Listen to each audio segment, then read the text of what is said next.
નમસ્કાર નમસ્કાર નમસ્કાર નમસ્કાર વાલા વિદ્યાર્થી મિત્રો, ટોપર બેચમાં આપનું હાર્દિક હાર્દિક હાર્દિક સ્વાગત છે. કેમ છો બાળકો? મજામાં? Voice clear? All done, all set?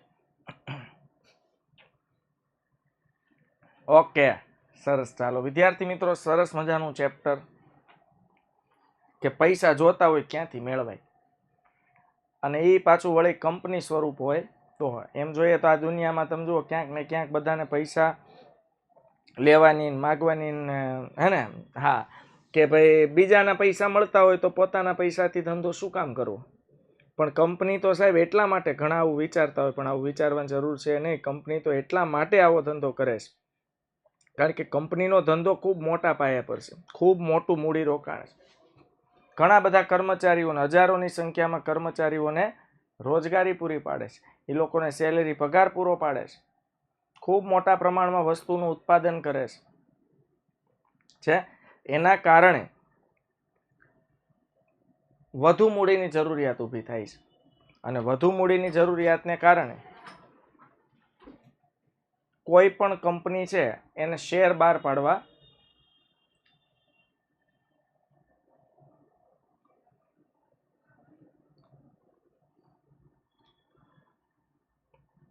આવે જ છે. વોઇસ આવતો જ તો.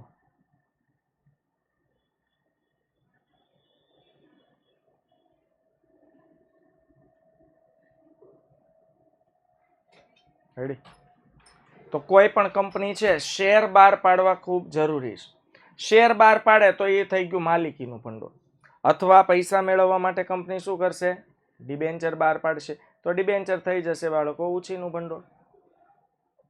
ઓકે, તો મોટા પાયા પર જ્યારે ધંધો કરવો હોય, ખૂબ મોટા પાયા પર બિઝનેસનો વ્યાપ વધારવો હોય, જ્યારે વધુ પ્રમાણમાં મૂડી રોકાણની જરૂર હોય, ત્યારે કંપની સ્વરૂપ અસ્તિત્વમાં આવે છે. અને એ કંપનીને પૈસાની જરૂર પડે એટલે કંપની શેનો ઉપયોગ કરે છે? તો કે ભાઈ કંપની મૂડી ના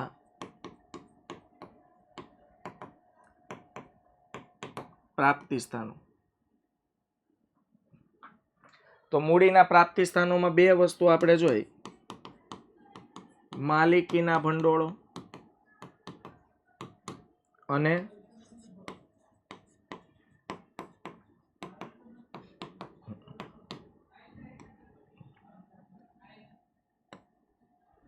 છે. તો માલિકીના ભંડોળમાં બાળકો આવશે ઇક્વિટી શેર મૂડી, પ્રેફરન્સ શેર મૂડી, અને ધંધામાં રાખી મૂકેલ કમાણી. ધંધામાં રાખી મૂકેલ કમાણી. સાથે સાથે બાળકો ઉછીના ભંડોળમાં આપણે જોયું ગઈકાલે ડિબેન્ચર્સ. એ ઉપરાંત આવશે બોન્ડ. એ ઉપરાંત આવશે નાણાકીય સંસ્થાઓ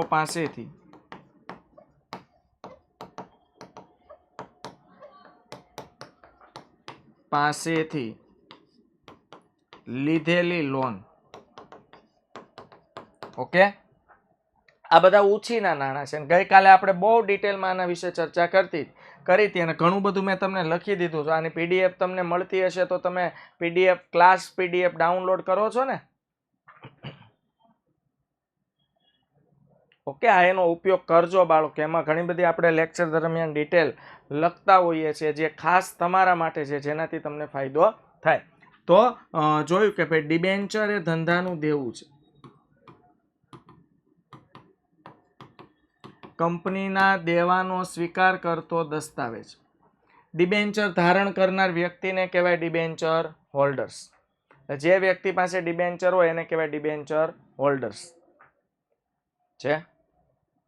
ઓકે, જે વ્યક્તિને આપણે પૈસા આપવાના છે એટલે ડિબેન્ચર હોલ્ડર્સ એ ખરેખર ધંધાનો શું છે બાળકો? લેણદાર છે. ઓકે, ડિબેન્ચર પર વળતર સ્વરૂપે શું ચૂકવવામાં આવે છે? વ્યાજ ચૂકવવામાં આવે છે. ડિબેન્ચર પર વ્યાજનો દર અગાઉથી જ કેવો હોય છે? નિશ્ચિત હોય છે. જ્યારે મૂડી પરત કરવામાં આવે ત્યારે ડિબેન્ચર ક્યારે ચૂકવવામાં આવે છે? તો એનો જવાબ તમારે લખવાનો. મૂડી પરત કરતી વખતે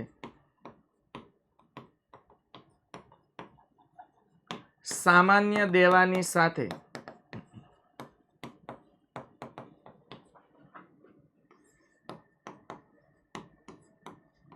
ડિબેન્ચર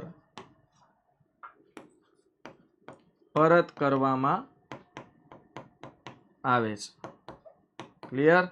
તો મૂડી પરત કરતી વખતે સામાન્ય દેવાની સાથે ડિબેન્ચર પરત કરવામાં આવે છે. એટલે પ્રેફરન્સ અને ઇક્વિટી, જો ઇક્વિટી પહેલા કોનો વારો આવે? પ્રેફરન્સ. અને પ્રેફરન્સ પહેલા પણ કોનો વારો આવે? ડિબેન્ચર.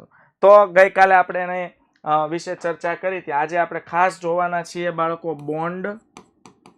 તમને એમ થાય બોન્ડ એટલે શું? બોન્ડ પણ એક ઉછીનું ભંડોળ જ છે. કંપની ખૂબ મોટી રકમના બોન્ડ બહાર પાડીને મૂડી ભંડોળ ભેગું કરતી હોય છે. સાથે સાથે આપણે જોઈશું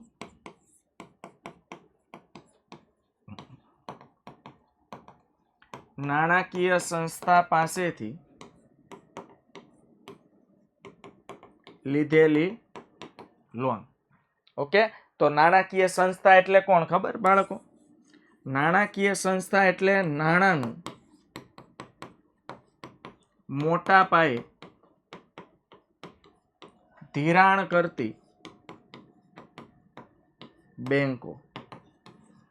એક્સિસ બેંક છે, આઈસીઆઈસીઆઈ બેંક છે, આઈડીબીઆઈ બેંક છે, એચડીએફસી બેંક છે. આ બધી બેંકમાંથી કંપની ખૂબ મોટા પાયે લોન લેતી હોય છે. અને લોન પર પણ વ્યાજનો દર શું હોય છે? નિશ્ચિત. અને એ તો વસ્તુ તમને ખબર છે. બોલો, એકવાર આપણે બેંકમાંથી લોન લીધી હોય પછી લોન પાછી ભરવી પડે? પાછા પૈસા આપવા પડે ક્યારે? શું વાત કરો છો? આપવા પડે? હે, બેંક પાસે તો સાહેબ રૂપિયા જ રૂપિયા હોય તોય આપવા પડે. આપવા પડે, કારણ કે બેંકમાંથી લીધેલી લોન ઉછીના લીધેલા નાણાં છે સાહેબ. એ ધંધાનું દેવું છે એટલે પાછું આપવું પડે. હાલો, હવે જોઈએ બોન્ડ. તો બોન્ડ શું છે બાળકો? Thank you. તો બોન્ડ એ કંપનીની લાંબા ગાળાની નાણાકીય જરૂરિયાત સંતોષવા માટેનું મહત્વનું પ્રાપ્તિ સ્થાન છે. યાદ રાખજો.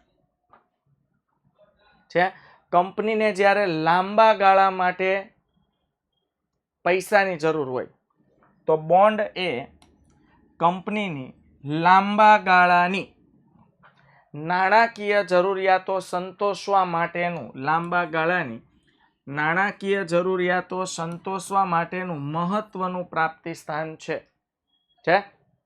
એટલે થયું શું? કંપનીને જ્યારે લાંબા સમય માટે નાણાંની જરૂર હોય, કંપનીને જ્યારે લાંબા સમય માટે નાણાંની જરૂર હોય, કંપનીને જ્યારે લાંબા સમય માટે નાણાંની જરૂર હોય ત્યારે બોન્ડ સ્વરૂપે નાણાં ભેગા કરે છે. બાળકો, અહીંયા ચેપ્ટરમાં આવ્યું નથી પણ તમારા નોલેજ માટે કહી દો. ડિબેન્ચર છે ને એ ઉછીનું ભંડોળ છે, પણ ડિબેન્ચરની સમય મર્યાદા નિશ્ચિત છે. ડિબેન્ચર છે ને વધુમાં વધુ 10 વર્ષની મુદ્દતના જ હોય. 10 વર્ષથી વધુ મુદ્દતના ડિબેન્ચર હોતા નથી. હા, એક ડિબેન્ચર છે 30 વર્ષના, પણ એ કોને લાગુ પડે ખબર? Infrastructure business. એટલે જે ધંધાકીય એકમ ઇન્ફ્રાસ્ટ્રક્ચર સાથે જોડાયેલું હોય છે ને, બાંધકામ સાથે જોડાયેલું, આ મોટા મોટા બ્રિજ બનાવવાના, મોટા મોટા ડેમ બનાવવાના છે, મોટા મોટા પ્રોજેક્ટ હોય બાંધકામના, હાઈવેઝ બનાવવાના, આ બધા લોકો હોય ને એ પણ ડિબેન્ચર બહાર પાડે. એ પણ કંપની બિલ્ડ કરે. પણ એની જે કંપની હોય બાળકો, એનું જે કામ છે એ બહુ લાંબો સમય સુધી ચાલવાનું છે. એટલે 30 વર્ષ સુધીના ડિબેન્ચર બહાર પાડી શકે. બાકી સામાન્ય બધી કંપની મેક્સિમમ 10 વર્ષ સુધીના ડિબેન્ચર બહાર પાડી શકે. ઓકે, એનો મતલબ એવો થયો. તો જો બોન્ડ છે તો એ ડિબેન્ચરથી કંઈક તો જુદું હશે જ. એનો મતલબ એવો થયો કે બોન્ડ જે છે ને એ ડિબેન્ચર કરતા વધુ લાંબા સમય માટે બહાર પાડી શકાય છે. હાલો, ડન થઈ ગયું? યસ ઓર નો? એટલે યાદ રાખજો, તમારા નોલેજ માટે કીધું, ડિબેન્ચર વધુમાં વધુ 10 વર્ષની મુદ્દત સુધીના જ હોય. મતલબ 15 વર્ષ, 11 વર્ષ, 12 વર્ષ, 13 વર્ષના ડિબેન્ચર તમે બહાર પાડી શકતા નથી. ઓકે, 30 વર્ષ સુધીની મર્યાદા વાળા છે, પણ એ કોને માત્ર ઇન્ફ્રાસ્ટ્રક્ચર બિઝનેસ સાથે જોડાયેલા હોય તેને, ઇન્ફ્રાસ્ટ્રક્ચર બિઝનેસ કંપની હોય તેને જ 30 વર્ષની મુદત મળેલી છે. ડન થયું? ઓકે. હવે રહી વાત બોન્ડ. એનો મતલબ સ્વાભાવિક છે કે બોન્ડ 10 વર્ષથી વધુ સમયના તો બહાર પાડવામાં આવે છે. બોન્ડનો સમયગાળો નિશ્ચિત ન હોય પણ બહુ લાંબો સમયગાળો હોય, યાદ રાખજો. ઓકે, હા, એનો એટલે સમયગાળો નિશ્ચિત હોય 10 વર્ષ, 15 વર્ષ, 20 વર્ષ, પણ સમયગાળો બહુ કેવો હોય? લાંબો. એટલે કંપનીને જ્યારે બહુ લોંગ વિઝનથી કંપની કામ કરતી હોય ત્યારે લાંબા સમય માટે જ્યારે પૈસાની જરૂર હોય ત્યારે કંપની શું કરશે? બોન્ડ બહાર પાડશે. એટલે બોન્ડ છે ને એ પણ બાળકો એક ઉછીનું ભંડોળ જ છે. તેથી તે કંપનીનું શું છે? દેવું. મતલબ ડિબેન્ચરની જેમ બોન્ડ પણ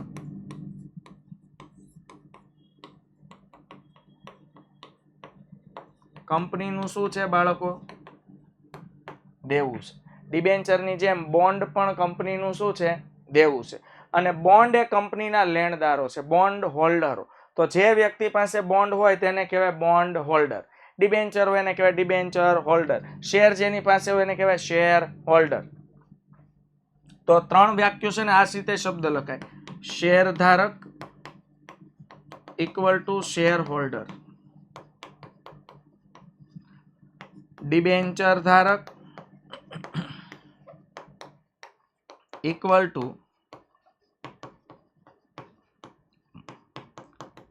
ડિબેન્ચર હોલ્ડર, બોન્ડ ધારક equal to bond holder. Done? Okay. તો બોન્ડ હોલ્ડરો એ કંપનીના લેણદારો છે. તેઓને નિશ્ચિત દરે બાળકો શું મળે છે? વ્યાજ. બોન્ડ પર પણ વ્યાજનો દર કેવો હોય છે? નિશ્ચિત. એટલે ડિબેન્ચરની જેમ જ હોય પણ ફરક ડિબેન્ચર અને બોન્ડમાં શું છે બાળકો? ડિબેન્ચર અને બોન્ડમાં ફરક શું છે? કે ડિબેન્ચરની જે મુદત છે એના કરતા બોન્ડ લાંબા સમયગાળાના હોઈ શકે. અચ્છા, સ્ટોક બ્રોકર. સ્ટોક બ્રોકર એટલે દલાલો. જો અત્યારે હું તમને સિમ્પલ ઉદાહરણ આપું એટલે તમને આઈડિયા આવી જાય. તમને ખબર છે અત્યારે શેર બજારમાં છે ને આપણે સીધા શેર ખરીદી નથી શકતા બેટા યુગરાજ. એના માટે મધ્યસ્થી હોય. એ મધ્યસ્થી એટલે એનું નામ દલાલ. અને દલાલના માધ્યમથી આપણે શેર ખરીદવાના અને વેચવાના. હવે તમને એમ થશે આવા દલાલના 2-3 ઉદાહરણ આપો. 2-3 ને ગણાય છે. આમ જો માર્કેટમાં તમે યાદ નામ સાંભળ્યું હોય તો એન્જલ બ્રોકર, પછી ડેલ્ટા, પછી ઓલી ગ્રો છે, એનજે ઇન્ડિયા, પછી ઝેરોધા, શેર ખાન. આ બધા તમે બાળકો આ બધું જે છે ને હાલો એ બધા બ્રોકર્સ કહેવાય, સ્ટોક બ્રોકર. જેના માધ્યમથી એનું એપ્લિકેશન ડાઉનલોડ કરીને એના માધ્યમથી આપણે ડીમેટ એકાઉન્ટ ખોલાવવાનું અને એ લોકોના માધ્યમથી શેરનું ખરીદ વેચાણ થાય. તો તમને એમ થાય કે સાહેબ આ બ્રોકરનો ફાયદો શું?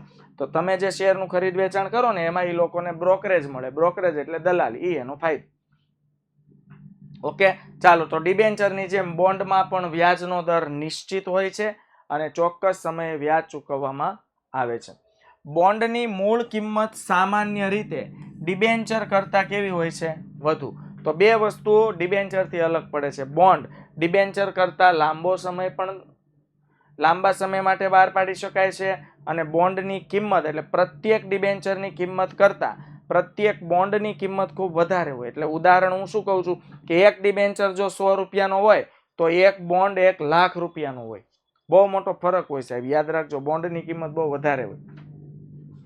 હવે તમને એમ થાય કે સાહેબ બોન્ડ તો બહાર કોણ પાડે? જો ભાઈ એક તો સિમ્પલ વસ્તુ છે, બહુ મોટી રકમ કોઈ ઉઘરાવા માંગતો હોય તો એના ઉપર વિશ્વાસ આવવો જોઈએ. અને વિશ્વાસ કોના પર આવે? સરકાર પર. જો યાદ રાખજો, સરકાર એમ કે હું બોન્ડ બહાર પાડું છું ને એક બોન્ડ લાખ રૂપિયાનો છે તો આપણે લેવાનું સાહસ કરશું. કારણ કે ખબર છે સરકાર ક્યારે ફ્રોડ કરશે નહીં. આઈડિયા આવી ગયો? આની જગ્યાએ જો બીજી કોઈ કંપની હોય તો આપણને વિશ્વાસ બેસે નહીં. એટલે બીજી જે કંપનીઓ છે ને એ બોન્ડ નથી બહાર પાડતી, એ શેર ને ડિબેન્ચર બહાર પાડે. શેર ને ડિબેન્ચર હોય 10 રૂપિયા, 15 રૂપિયા, 100 રૂપિયા, 200 રૂપિયા, જ્યારે બોન્ડની રકમ ખૂબ મોટી હોય. એટલા માટે સરકાર, 1 માર્ક્સમાં પ્રશ્ન પૂછે બોન્ડ કોણ બહાર પાડે? તો સરકાર. મ્યુનિસિપલ કોર્પોરેશન અલગ અલગ, જેમ કે એસએમસી છે તો સુરત મ્યુનિસિપલ કોર્પોરેશન, બીએમસી છે તો બોમ્બે મ્યુનિસિપલ કોર્પોરેશન, એએમસી છે તો અહેમદાબાદ મ્યુનિસિપલ કોર્પોરેશન. આ મ્યુનિસિપાલિટી વાળા પણ બોન્ડ બહાર પાડે જ્યારે પોતાના નગરનો, શહેરનો વિકાસ કરવો હોય, પૈસાની જરૂર હોય. તથા કંપની પણ બોન્ડ બહાર પાડે. કંપનીને પણ જો લોંગ વિઝનથી કામ કરવું હોય, લાંબા સમય માટે પૈસાની જરૂર હોય ત્યારે બાળકો બોન્ડ જે નામથી બહાર પાડવામાં આવ્યા હોય તે નામથી ઓળખવામાં આવે છે. જેમ કે સરદાર સરોવર બોન્ડ. યાદ રાખજો, સરદાર સરોવર ડેમનું જ્યારે બાંધકામ કરવાનું હતું ત્યારે સરકારને અઢળક પૈસાની જરૂર હતી, કારણ કે ડેમ સરદાર સરોવર બહુ મોટી યોજના છે. અને બાળકો ડેમ બાંધવા માટે ચોક્કસ મેં કીધું એમ કેવડિયા કોલોની આખો વિસ્તાર હતો રહેણાંકનો, એ બધો ખાલી કરાવીને કેનાલ જોઈ લ્યો. સરદાર સરોવર ડેમ બાંધ્યું, ખાલી ડેમથી કામ નથી થયું. એ ડેમના માધ્યમથી જે પાણી સ્ટોર થાય છે સરદાર સરોવરમાં, જે એ પાણી કેનાલના માધ્યમથી અલગ અલગ રાજ્યોમાં નર્મદાનું પાણી પહોંચાડવામાં આવે છે. હવે આઈડિયા આવી ગયો હું શું કહેવામાં આવ્યું. બંધ બાંધો એટલા માટે શક્ય બન્યું. તો બંધ તો હાલો હમણાં થોડાક વર્ષોમાં બની જાય, પણ ઓલા અલગ અલગ રાજ્યો સુધી પહોંચાડવા માટેની જે કેનાલ બનાવી એ કામ અઘરું છે ને સાહેબ, સમય માગી લે, અને એના માટે અઢળક કરોડો રૂપિયાની જરૂર પડે. એટલે આવા સંજોગોમાં સરકાર શું કરતી હોય છે? બોન્ડ બહાર પાડતી હોય છે. બોન્ડ બાળકો ચોક્કસ મુદ્દત માટેના હોય છે. સરકાર કે કંપનીઓને મોટી યોજનાઓ હાથ ધરવી હોય ત્યારે મોટી રકમની લાંબા ગાળાની જરૂરિયાત ઊભી થાય છે. એટલે સરકારને જ્યારે ખૂબ મોટી, મેં કીધું આ સરદાર સરોવર ડેમ બાંધવું છે એ ખૂબ મોટી જરૂરિયાત છે, તો આવી જરૂરિયાતો માટે બાળકો બોન્ડ બહાર પાડવા સૌથી વધુ અનુકૂળ રહે છે. શું બહાર પાડવું જોઈએ? બોન્ડ. હવે વાત કરીએ જાહેર થાપણો, પબ્લિક ડિપોઝિટ્સ. જાહેર થાપણો એટલે શું? જાહેર થાપણો, જો જ્યાં જાહેર શબ્દ આવે ને ત્યાં જાહેર પબ્લિકનો ઉપયોગ થાય. પબ્લિક એ જાહેર જનતામાં આવે, તમે અને હું બધા આવી જઈએ. તો કંપનીને જ્યારે ટૂંકા સમયગાળા માટે, ખૂબ ઓછા સમયગાળા માટે કાર્યશીલ મૂડીની જરૂરિયાત સંતોષો. હવે તમને એમ થાય સાહેબ કાર્યશીલ મૂડી એટલે શું? 12માનો વિશાળ કોન્સેપ્ટ આવશે. અત્યારે ખાલી એટલું યાદ રાખજો કે કંપનીએ પોતાના રોજબરોજના દરરોજના નાણાકીય વ્યવહારો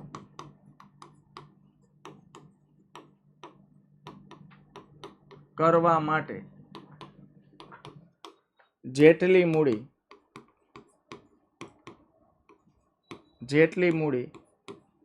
રાખવી પડે તેને શું કહેવાય બાળકો?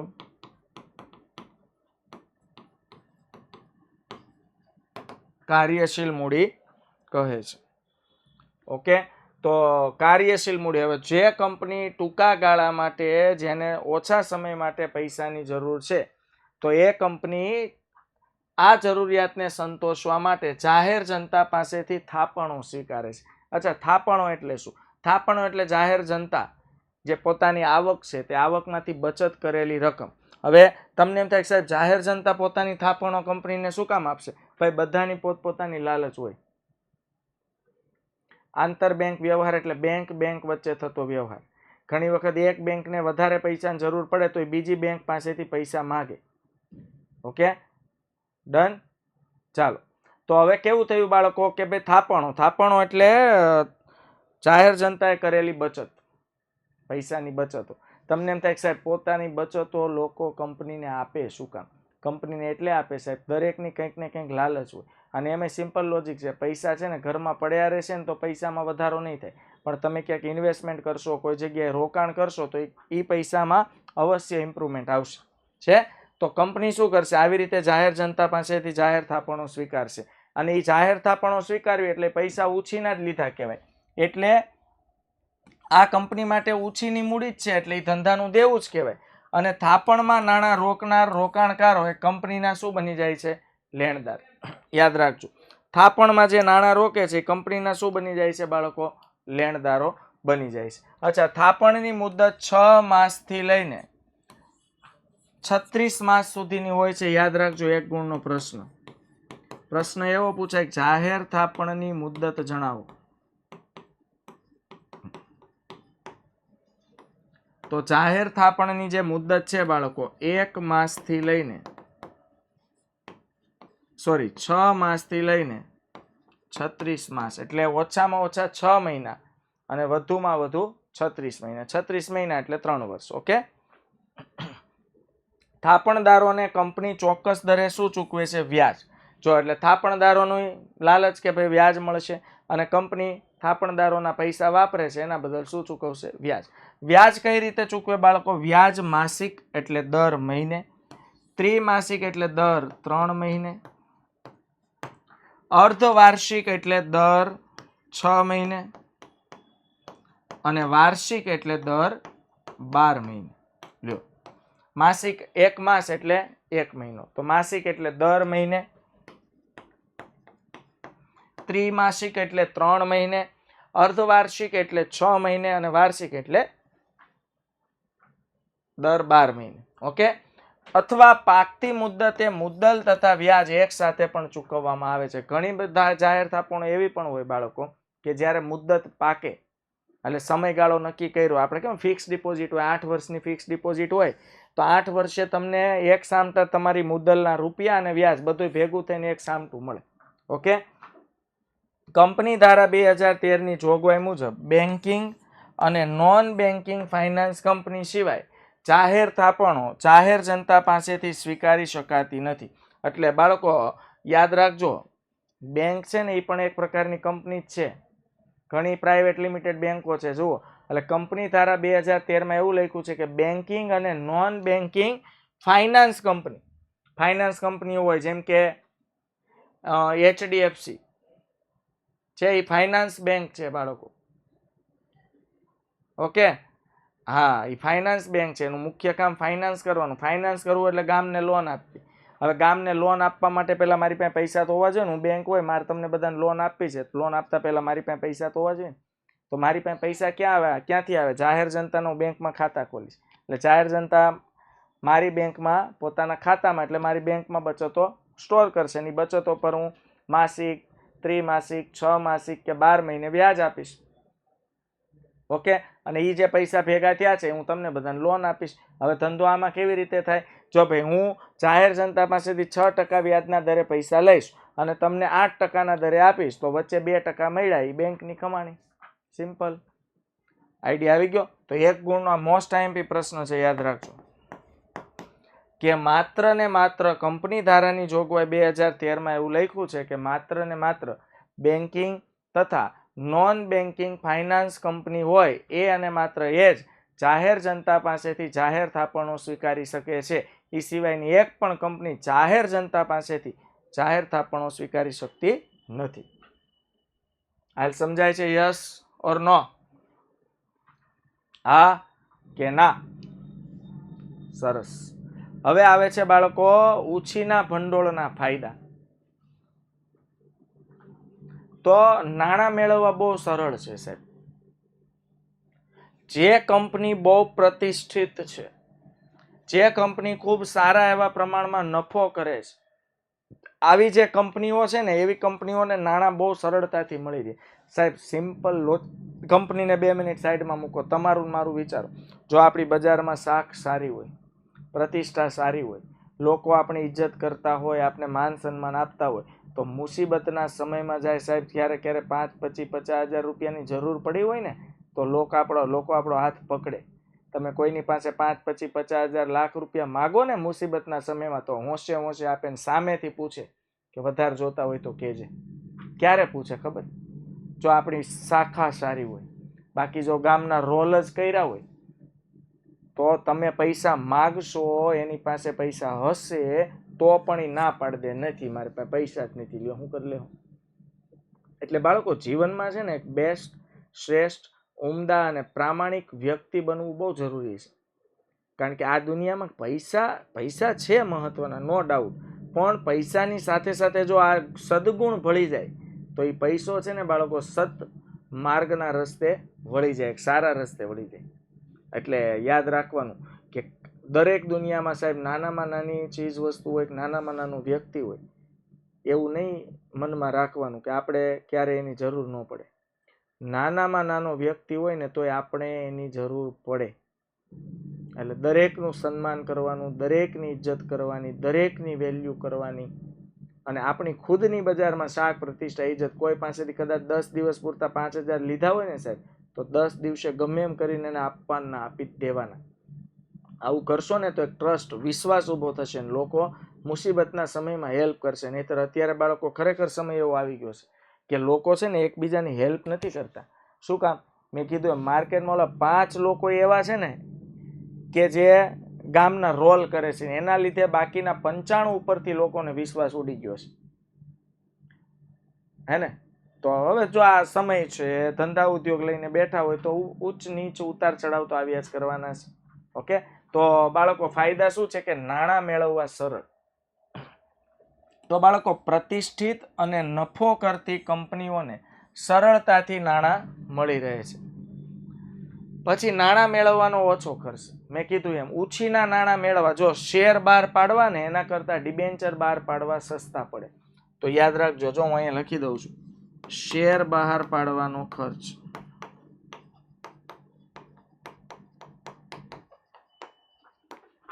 ડિબેન્ચર બહાર પાડવાના ખર્ચ કરતા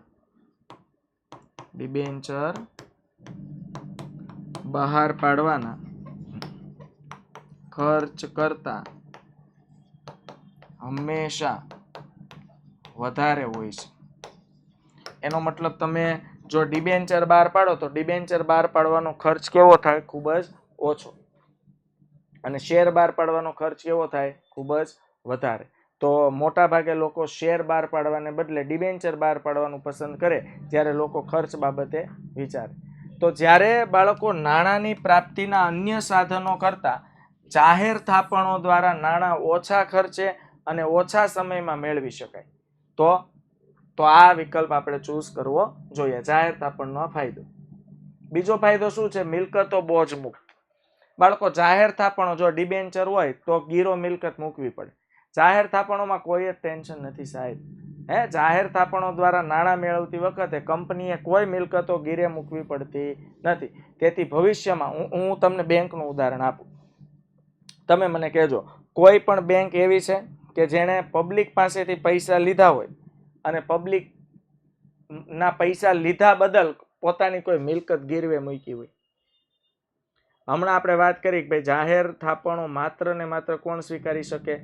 બેન્કિંગ અને નોન બેન્કિંગ ફાઇનાન્સ કંપનીઓ. એ સિવાય જાહેર થાપણો કોઈ સ્વીકારી શકતી નથી. તો બાળકો મિલકતો બોજ મુક્ત. જાહેર થાપણો દ્વારા નાણાં મેળવતી વખતે કંપનીએ મિલકતો ગીરો મૂકવી પડતી નથી.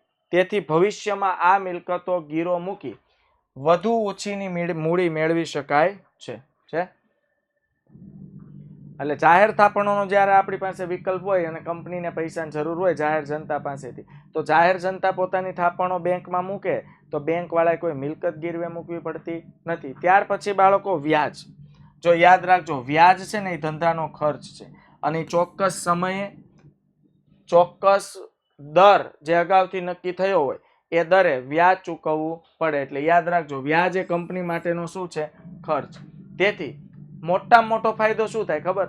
યાદ રાખજો, ટેક્સ છે ને હંમેશા આવક ઉપર ન ભરવાનો હોય, નફા ઉપર ભરવાનો. ફોર એક્ઝામ્પલ સમજો મને 5 લાખ નફો થયો. આ 5 લાખ નફામાંથી મેં વ્યાજ ચૂકવ્યું 3 લાખ. તો 3 લાખ તો મારો ખર્ચો થઈ ગયો. શેનો ખર્ચો? વ્યાજનો ખર્ચો છે. તો વધ્યા કેટલા? 2 લાખ. તો આ 2 લાખ રૂપિયા ઉપર શું ભરવો પડે? ટેક્સ ભરવો પડે. એટલે એમ જોવા જાવ તમે જાહેર થાપણો સ્વીકારો તો ફાયદો શું થાય ખબર? ટેક્સમાં છે. આવક વેરો જ્યારે ભરવાનો થાય ને ત્યારે આ તમને વ્યાજ ખર્ચ તરીકે બાદ મળે છે. તેથી કંપનીએ આવક વેરો, કર વેરો કેવો ભરવો પડે છે બાળકો?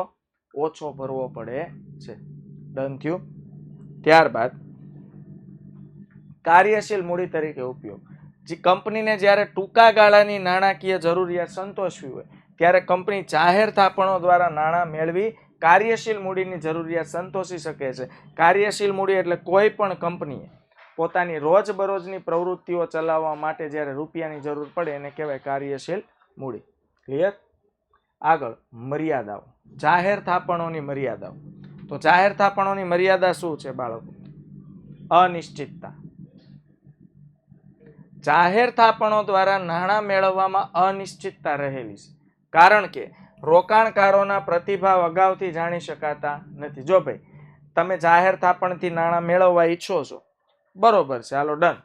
પણ તમને ખબર છે કે ભાઈ જાહેર લોકો પબ્લિક જે છે એ આપણને પૈસા આપશે? ફિક્સ નથી સાહેબ. પબ્લિક આપણને પૈસા આપશે પણ ખરી ને ન પણ આપે. એટલે અગાઉથી ગ્રાહકોનો, ગ્રાહક એટલે આપણી ભાષામાં લઈએ રોકાણકારો, હે ને, પૈસા જેની પાસેથી આપણે જોઈએ છે એને કહેવાય રોકાણકારો. તો રોકાણકારોનો પ્રતિભાવ કેવો છે બાળકો, તે અગાઉથી જાણી શકાતો નથી. ક્લિયર? સમજાય છે? Yes or no? ઓકે. કેટલા વિદ્યાર્થી મિત્રો જોડાયેલા છે? સરસ, વેરી ગુડ. બાળકો કોન્સન્ટ્રેશન રાખવાનું. તમને ડીપમાં જઈને સમજાવવાની કોશિશ કરું છું, બરોબર છે, પણ કોન્સન્ટ્રેશન રાખવાનું. વિષય જ એવો છે જેમાં ચિત્રો ને આન તેન કંઈ આવતું નથી. 12માં તો હજી આવે છે. 12માં તમને મોજ પડવાની, પણ 11માં મેં તમને કીધું એમ લીટીયું સાપી દીધી છે, સમજ્યા? એટલે એને ભણવાનો આ જ વિકલ્પ છે. કોમર્સ તમે પહેલી વાર ભણી રહ્યા છો એટલે થોડુંક આમ તેમ લાગે, પણ કોન્સન્ટ્રેશન રાખવાનું, થોડીક મહેનત કરવાની અને શિક્ષકો પર ટ્રસ્ટ રાખવાનું, એટલે કામ થાય. ઓકે. રોકાણકારોને જોખમ. બાળકો જાહેર થાપણો બિન સલામત દેવા છે. મેં કીધું એમ, બોલો, જાહેર થાપણો સામે,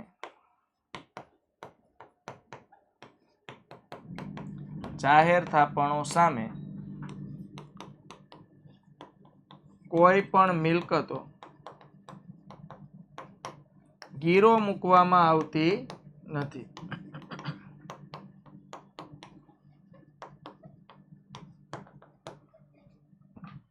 સમજાય છે? જાહેર થાપણો સામે કોઈ પણ મિલકતો ગીરો મૂકવામાં આવતી નથી. એટલે રોકાણકારોને સૌથી મોટું જોખમ છે. જો જાહેર થાપણો સ્વીકારતી બેન્કિંગ તે નોન બેન્કિંગ સંસ્થા જો ઉઠામણું કરે, ફડચામાં જાય, લોસ કરે, તો મોટામાં મોટું નુકસાન જાહેર જનતાને પણ ભોગવવું પડે, જેણે કંપનીમાં રોકાણ કર્યું છે, પોતાના પૈસાનું, પોતાના સેવિંગ્સનું, પોતાની બચતોનું. ઓકે. એટલે બાળકો જાહેર થાપણોમાં મોટામાં મોટું જોખમ શું છે કે જાહેર થાપણોની સામે કોઈ પણ મિલકત તો ગીરવે મૂકવામાં આવતી નથી. એટલે જાહેર થાપણો સંપૂર્ણ બિનસલામત છે, અનસિક્યોર્ડ છે. તેથી નાણાં રોકનાર માટે જોખમનું તત્વ વધે છે. સુખના સમયના સાથી. જાહેર થાપણો છે ને કંપની માટે સાનુકૂળ. સુખનો સમય એટલે સાનુકૂળ, સુખનો સમય, જ્યારે કંપનીમાં નફો વધતો હોય એ સુખનો સમય કહેવાય. તો એ સુખના સમયના સાથી છે. કારણ કે જ્યારે કંપનીની આર્થિક પરિસ્થિતિ લથડી, આર્થિક પરિસ્થિતિ બગડી, કે કંપની વિશે બજારમાં ખોટી અફવા ફેલાઈ ગઈ, જેમ કે અત્યારે અદાણી સાહેબની બેન્ડ લગી પડી છે, હે ને, તો કંપની વિશે સમજો ખોટી અફવા ફેલાય, ત્યારે રોકાણકારો પોતાની થાપણો પાકતી મુદ્દત પહેલા પરત મેળવવા ઘસારો કરે છે. બાળકો આના જેવું છે, બેંકની ફિક્સ ડિપોઝિટ જેવું. સમજો મેં કોઈ યસ બેંક છે, તમને ખબર છે, આજથી 10 વર્ષ પહેલા ઉઠામણું કર્યું હતું, તો સમજો કે મારું ખાતું યસ બેંકમાં છે ને, યસ બેંકમાં મેં 5 લાખની ફિક્સ ડિપોઝિટ મૂકી હતી, અને માર્કેટમાંથી મને એવા વાવડ મળ્યા કે યસ બેંકની પરિસ્થિતિ લથડી છે, યસ બેંક હવે બરાબર બીમાર પડી છે, યસ બેંક ઊભા ક્યારે પડી જાય એનું કાંઈ નક્કી નથી, ક્યારે ઉઠામણું થાય કાંઈ નક્કી નથી. આવી જ્યારે માર્કેટમાંથી મેં કીધું એમ અફવા ફેલાણી, અફવા નહીં તો સાચું હતું, તો બોલો હું શું કરીશ? સમય પહેલા, હજુ તો સમજો 2 વર્ષ બાકી છે, 5 લાખ મેં ફિક્સ ડિપોઝિટમાં મૂક્યા છે, હજી પાકતી મુદ્દતમાં હજી સમય છે.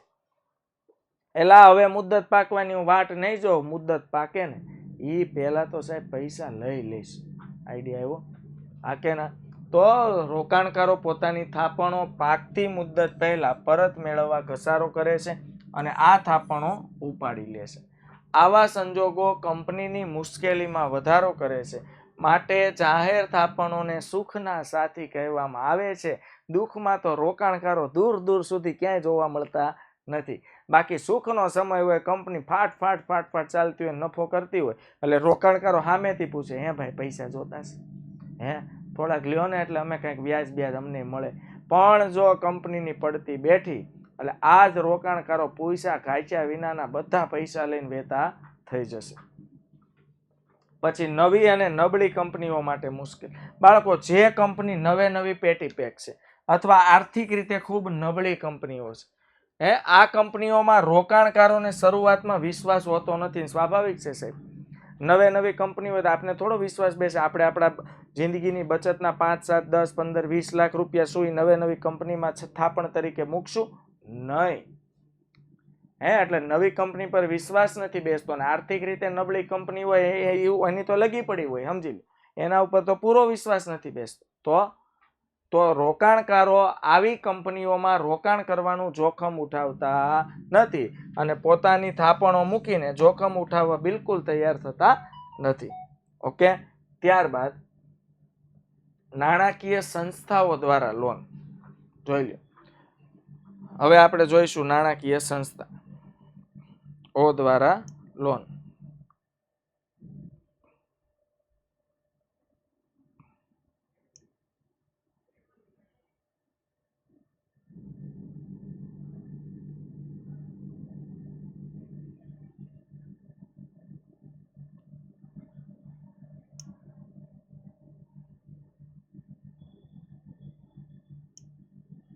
ઓકે. તો જુઓ, નાણાકીય સંસ્થાઓ દ્વારા લોન વિજ્ઞાન અને તકનીકી ક્ષેત્રે એટલે વિજ્ઞાન અને ટેકનોલોજી ક્ષેત્રે ધરખમ ફેરફારો થયા છે. ઉદ્યોગ ધંધાનો વિકાસ ધાર્યો નહોતો એવો ઉદ્યોગ ધંધાનો વિકાસ થઈ રહ્યો છે, થયો છે. તેથી તેમની લાંબા ગાળાની મૂડીની જરૂરિયાત પણ વધી છે. જોઈ લો, આજે તો કેવા કોઈ ધંધા બાકી નથી જેને પૈસાની જરૂર ન હોય. પૈસા જ કરતા હોય. તમે જોજો, આસપાસ કોઈ પણ નાનો બિઝનેસ કરતા હશે ને તો એ પૈસા ગોતતા હશે, મોટો બિઝનેસ કરતા હશે ને તો એ પૈસા ગોતતા હશે. હવે જો વૈયક્તિક રોકાણકારો અને વ્યાપારી બેંકો આ જરૂરિયાત પૂરી પાડી શકે નહીં. ભાઈ, વૈયક્તિક રોકાણકારો એટલે તમારી મારી જેવા લોકો. સમજો, મિસ્ટર એક્સ કોઈ મોટો ધંધો કરે છે ને પૈસાની જરૂર છે, તમે ને હું વધીને કેટલા પૂરા પાડી શકીએ સાહેબ? 2 લાખ, 5 લાખ, 7 લાખ, પણ એને તો સાહેબ 50, 60, 70 લાખ, એટલા તો આપણે પૂરા પાડી ના શકીએ. તો જો એ લોકોને લાંબા ગાળાની મૂડીની જરૂરિયાતોને પહોંચી વળવું હોય તો દેશમાં વિશિષ્ટ નાણાકીય સંસ્થાઓની જરૂરિયાત ઉદ્ભવે છે. અને દેશમાં બાળકો વિશિષ્ટ નાણાકીય સંસ્થાઓ છે. અચ્છા, હવે તમને એમ થાય કે સાહેબ આ વિશિષ્ટ નાણાકીય સંસ્થાઓનું કામ શું? તો આ વિશિષ્ટ નાણાકીય સંસ્થાઓનું કામ છે જરૂરિયાતવાળા ધંધા ઉદ્યોગોને મોટા પાયા પર અને લાંબા ગાળાની લોન આપવાની. ક્લિયર? તો બાળકો, ભારતમાં આઝાદી પછી પંચવર્ષીય યોજનાઓ શરૂ થતા ઔદ્યોગિક વિકાસ પર ભાર મૂકવામાં આવ્યો. લ્યો, આઝાદી પછી પંચવર્ષીય યોજના શરૂ થઈ ને પછી ઉદ્યોગ ધંધા પર ભાર મૂકવામાં આવ્યો અને એટલે આપણે એના મીઠા ફળ ભોગવી રહ્યા છીએ. જો ત્યારે આ શરૂઆત ન થઈ હોત તો આજે આપણી બેન્ડ વાગેલી જ હોત છે.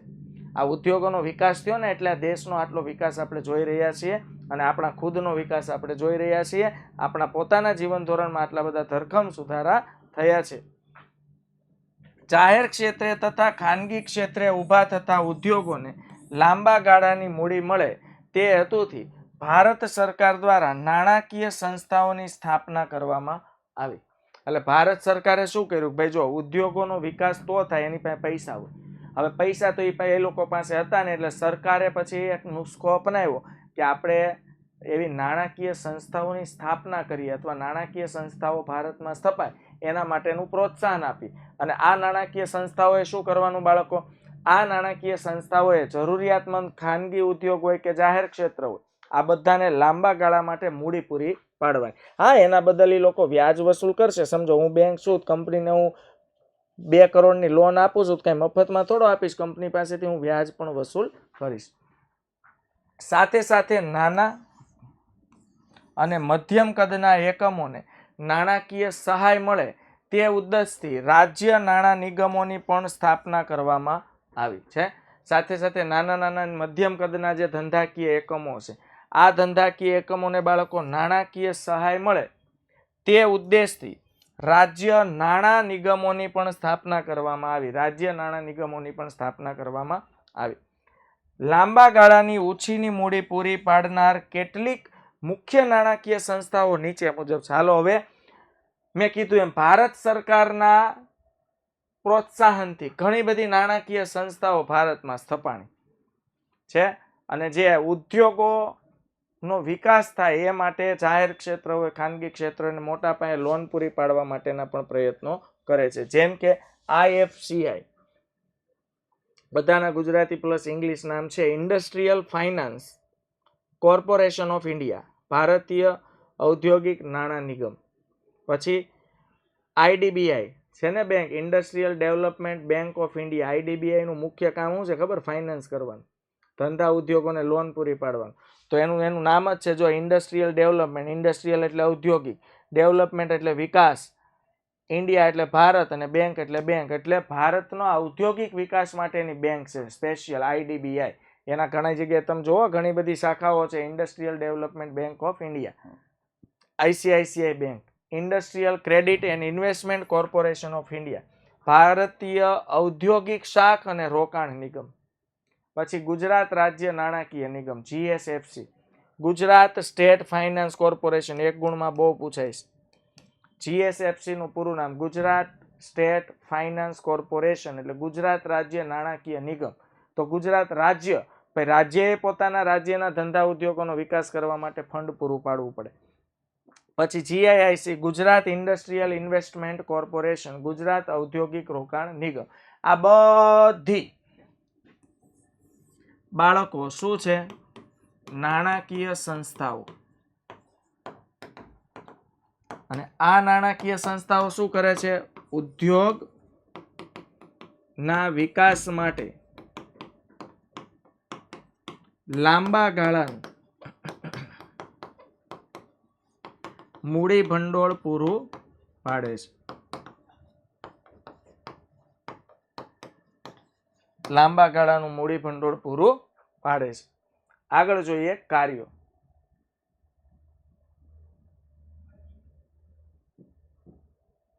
તો શેર ખરીદીને નાણાં પૂરા પાડે. હવે આ કાર્યો કોના છે બાળકો? નાણાકીય સંસ્થાના.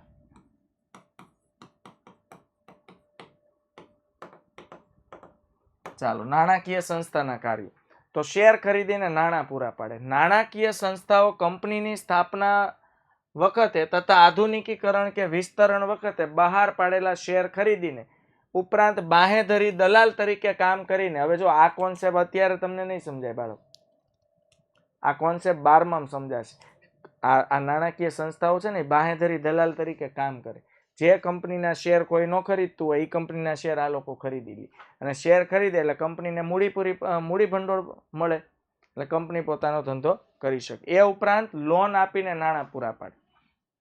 જોઈ લો, કોઈ પણ જરૂરિયાતમંદ વાળા ઉદ્યોગો હોય એને લાંબા ગાળા માટે, ટૂંકા ગાળા માટે કેટલીક વખત તારણ લઈને, જેમ કે મારે હોમ લોન લેવી છે તો મારા મકાનનો દસ્તાવેજ ગીરવે મૂકીને પૈસા લઈ લેવાના, એને કહેવાય તારણ વાળી લોન છે.